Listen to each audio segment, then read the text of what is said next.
नमस्कार साथियों, welcome to class again सबकी कक्षा में आप सभी का स्वागत है। साथियों, कच्चा तिबू द्वीप फिर से विवादों में है।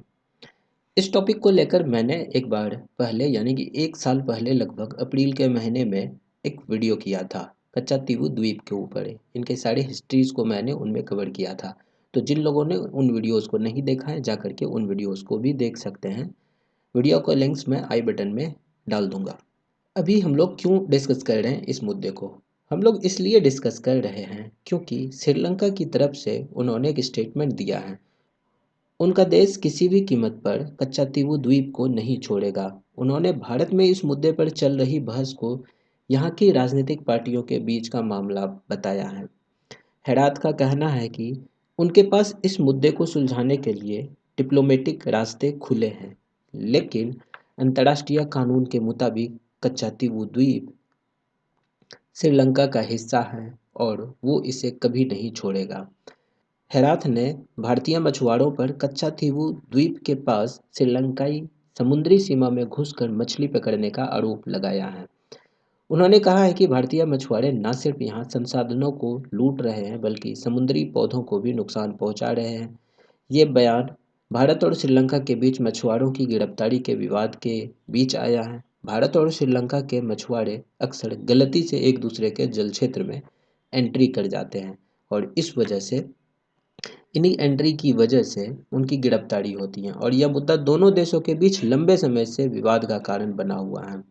वैसे मैं आप सभी लोगों को बता दूं, जो ये कच्चा तीवू द्वीप है वो लगभग 285 एकड़ में फैला हुआ है और रामेश्वरम से लगभग 19 किलोमीटर की दूरी पे है। तो ये रहा रामेश्वरम और यहाँ से ये लगभग 19 किलोमीटर की दूरी पे कच्चा तीवू द्वीप है।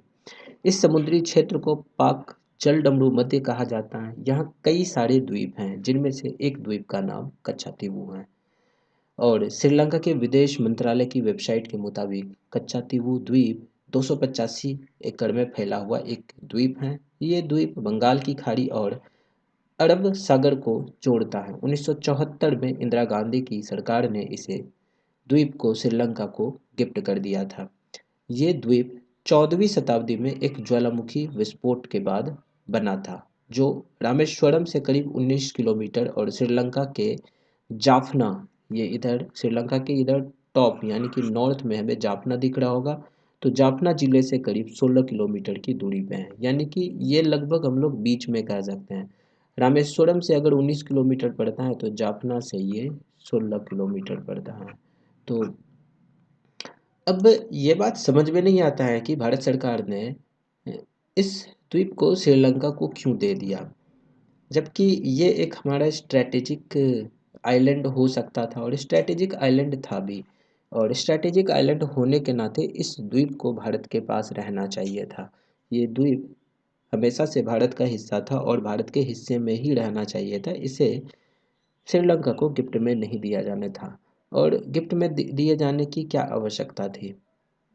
क्योंकि ऐसे ऐसे द्वीप जो हैं वो हमारे लिए या किसी भी कंट्री के लिए एक तरीके से स्ट्रैटेजिक इंटरेस्ट की तरह काम करता है, स्ट्रैटेजिक लोकेशन की तरह काम करता है। तो ये कच्चा द्वीप जो हैं वो हमारे स्ट्रैटेजिक लोकेशन था, जिससे कि हम लोग श्रीलंका के ऊपर भी नज़र रख सकते थे और जो बे ऑफ बंगाल वाला जो रीजन है, इधर कोस्टल एरियाज़ में भी हम लोग नज़र रख सकते थे।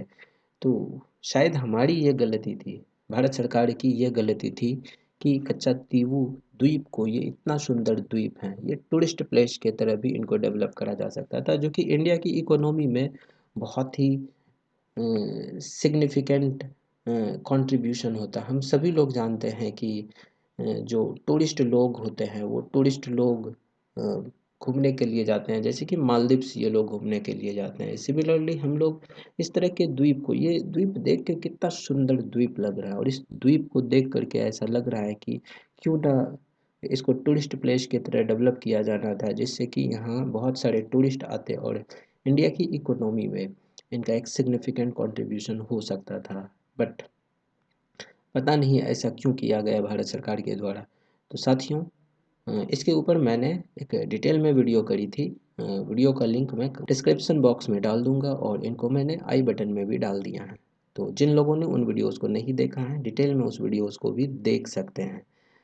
हम लोग जानेंगे कि कच्चा थीवू द्वीप कहाँ स्थित है, इंदिरा गांधी ने इसे श्रीलंका को क्यों सौंपा था और अब क्यों मचा है इसके पीछे इतना विवाद। तो आइए हम लोग शुरू करते हैं। सबसे पहले हम लोग जानते हैं कच्चा थीवू द्वीप कहाँ स्थित है, इसके लोकेशन के बारे में जानते हैं। तो भारत के तमिलनाडु और श्रीलंका के बीच काफी बड़ा समुद्री क्षेत्र है। इसी समुद्री क्षेत्र को पाक जलडमरू मध्य कहा जाता है। यहाँ कई सारे द्वीप हैं, जिनमें से एक द्वीप का नाम कच्चा थीवू है। श्रीलंका के विदेश मंत्रालय की वेबसाइट के मुताबिक कच्चा थीवू 285 एकड़ में फैला एक द्वीप है।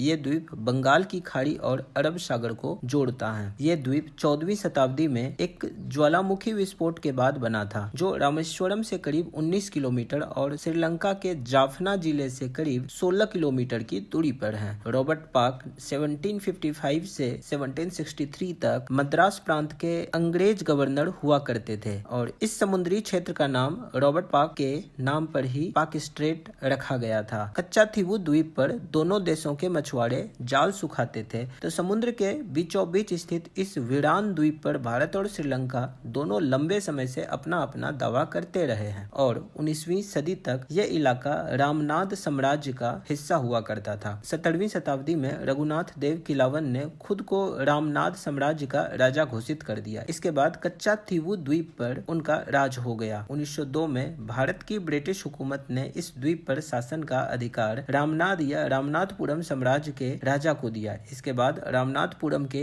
राजा यहाँ के लोगों से मालगुजारी वसूलते थे। वो अंग्रेज अधिकारी को इसके बदले में एक खास रकम देते थे। 1913 में भारत सरकार के सचिव और रामनाथपुरम के राजा के बीच एक समझौता हुआ था और इस समझौते के मुताबिक कच्चा थीवू को श्रीलंका के बजाय भारत का हिस्सा बताया गया था। 1921 में पहली बार इस क्षेत्र को लेकर भारत और श्रीलंका के बीच विवाद हुआ। उस समय ये द्वीप अंग्रेजों के अधीन था। अंग्रेजों ने इस विवाद पर ज्यादा ध्यान नहीं दिया था। इसकी वजह से यह विवाद बढ़ता चला गया। इससे पहले दोनों देशों के मछुआरे इस द्वीप को जाल सुखाने के लिए इस्तेमाल करते थे। 1974 से 1976 के बीच उस समय की भारतीय प्रधानमंत्री इंदिरा गांधी और श्रीलंका के प्रधानमंत्री सिरिमाव भंडारनायके ने 4 समुद्री जल समझौते पर दस्तखत किए। इसके तहत भारत ने इस द्वीप को श्रीलंका को सौंप दिया। तब से श्रीलंका इस द्वीप पर कानूनी तौर पर अपना दावा ठोकता है। जब भारत सरकार ने इस द्वीप को लेकर श्रीलंका के साथ समझौता किया था तो तमिलनाडु सरकार ने इसका विरोध किया था। तब तमिलनाडु के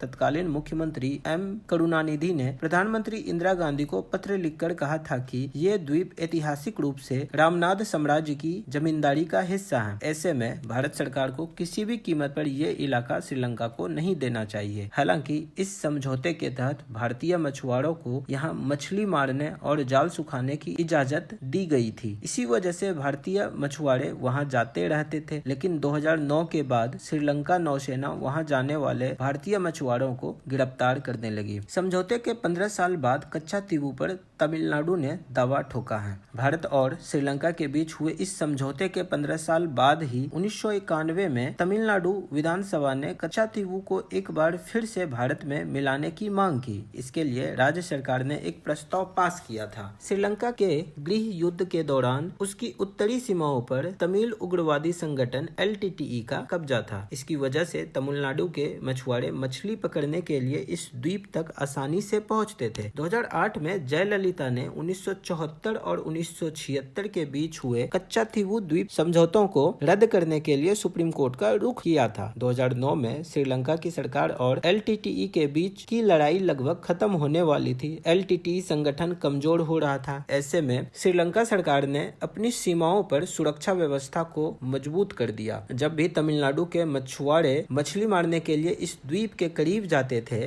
श्रीलंका की पुलिस उन्हें गिरफ्तार कर लेती थी। इसी वजह से तटीय क्षेत्र में रहने वाले लोग इस द्वीप को वापस लेने की मांग एक बार फिर से करने लगे। श्रीलंका सरकार का कहना है कि समुद्र में उसके जल क्षेत्र में मछलियों और दूसरे जलीय जीवों की कमी हो गई है, जिससे उनके मछुआरों की आजीविका प्रभावित हुई है। ऐसे में भारत के मछुआरों को वो इस क्षेत्र में मछली मारने की इजाजत नहीं दे सकते। हाल के सालों में कच्चा थीवू द्वीप पर मुद्दा उठा है है। 2014 में भारत सरकार ने एक जनहित याचिका के जवाब में मद्रास हाईकोर्ट को बताया था कि कच्चाथीवू द्वीप पर श्रीलंका की संप्रभुता एक बेहद साफ और स्पष्ट मामला है। भारत के मछुआरों को इस क्षेत्र में मछली पकड़ने की गतिविधियों में शामिल होने का कोई अधिकार नहीं है। वहीं 2015 में श्रीलंका के प्रधानमंत्री रनिल विक्रमसिंघे ने चेन्नई स्थित तमिल टीवी चैनल के एक इंटरव्यू में यह कहकर विवाद खड़ा कर दिया था कि अगर भारतीय मछुआरे कच्चाथीवू द्वीप वाले श्रीलंकाई जल क्षेत्र में घुसपैठ करते हैं तो उन्हें गोली मारी जा सकती है। इसके साथ ही श्रीलंका के प्रधानमंत्री रनिल विक्रमसिंघे ने कहा कि आप हमारे जल क्षेत्र में क्यों आ रहे हैं, आप हमारे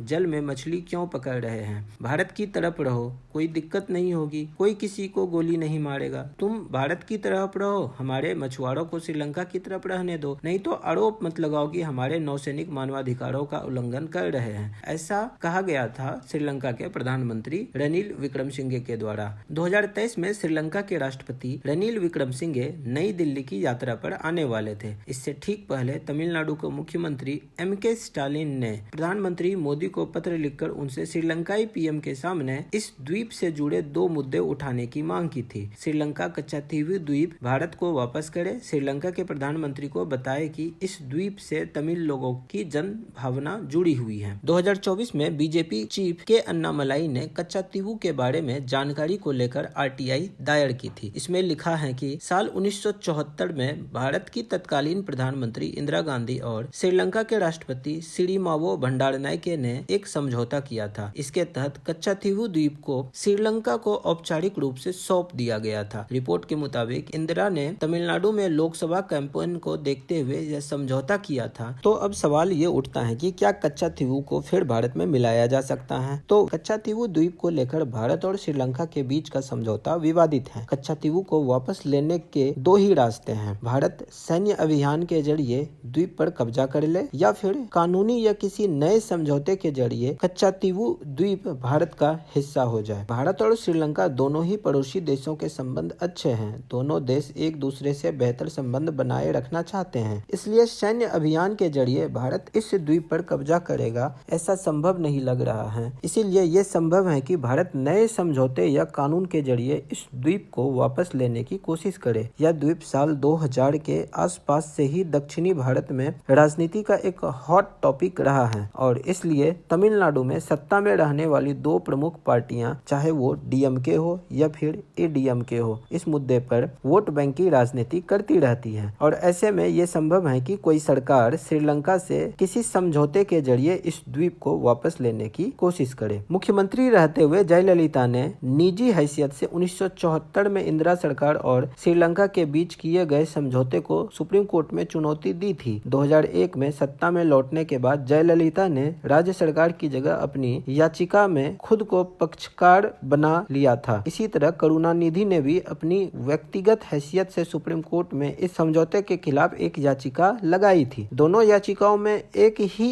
जैसा आधार था कि देश की अंतर्राष्ट्रीय सीमा में बदलाव के लिए संसद में समझौते पर सहमति नहीं ली गई थी और दोनों नेताओं ने सरकार में रहते हुए इस समझौते के खिलाफ तमिलनाडु के विधानसभा में प्रस्ताव भी पारित करवाए। 2016 और 2018 में दोनों नेताओं की मौत के बाद सुप्रीम कोर्ट में ये याचिका समाप्त हो गई और यह संभव है कि दोबारा से कोई व्यक्ति सुप्रीम कोर्ट या अंतर्राष्ट्रीय न्यायालय यानी कि इंटरनेशनल कोर्ट ऑफ जस्टिस में याचिका दायर कर सकते हैं। हालांकि ये प्रक्रिया काफी स्लो है। इससे भले ये मुद्दा दोबारा से उठेगा लेकिन कच्चाथीवू वापस भारत को मिलेगा इसकी संभावना कम है। तो साथियों, आज के लिए इस वीडियो में इतना ही। मिलते हैं हम लोग अगले वीडियो में एक नए इंटरेस्टिंग टॉपिक के साथ। जब तक के लिए नमस्कार, जय Hind. Today's press conference is about the Kacchathívu issue and also the situation of Tamil fishermen which arises from it. Now, maybe all of you may not be completely familiar with Kacchathívu, the whole problem. So let me first explain what the issue is, and then I want to tell you today what has really transpired, which has created the issue and why that issue is today relevant to all of us. Why are we debating it today? In 1974, India and Sri Lanka in June 1974, concluded an agreement where they drew their maritime boundary. And in drawing the maritime boundary, Kachativu was put on the Sri Lankan side of the boundary.